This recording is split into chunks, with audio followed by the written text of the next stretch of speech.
हम सभी ने बाहुबली फिल्म तो 100% देखी ही होगी, पर कभी मन में विचार आया कि वास्तविक बाहुबली आखिर था कौन? आपके मन की संतुष्टि के लिए बता दूं कि बाहुबली भी भगवान राम की तरह ही अयोध्या के राजा थे। बाहुबली और भरत चक्रवर्ती प्रथम तीर्थकर ऋषभ देव के पुत्र थे।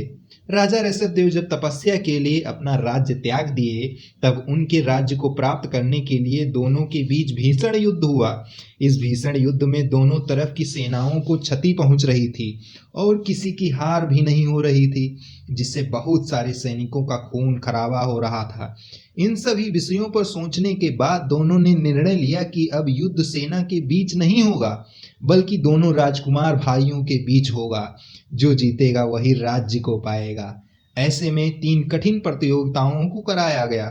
नंबर 1 प्रतियोगिता थी दृष्टि युद्ध, जिसमें दोनों प्रतियोगी को एक दूसरे की आंखों में बिना पलक झुकाए देखना था। नंबर 2 जल युद्ध, जिसमें दोनों को एक दूसरे पर पानी को फेंकते रहना था जब तक एक कोई अपना मुख पीछे ना मोड़ ले। नंबर 3 मल्ल युद्ध, जो कि कुश्ती के प्रकार का हुआ था। इन तीनों युद्ध में बाहुबली की जीत हुई, पर कुछ समय बाद राजा बाहुबली को लगा कि धन के लालच में हमने यह युद्ध किया जो कि धर्म के विरुद्ध है।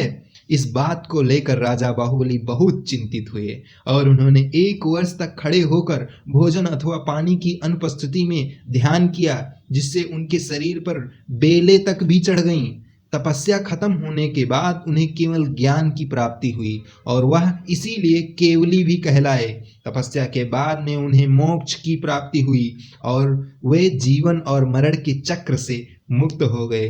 दोस्तों, ऐसे ही छुपे हुए इतिहास को सुनने के लिए अपने चैनल प्यारी प्रकृति को लाइक, शेयर एंड सब्सक्राइब करें। धन्यवाद दोस्तों।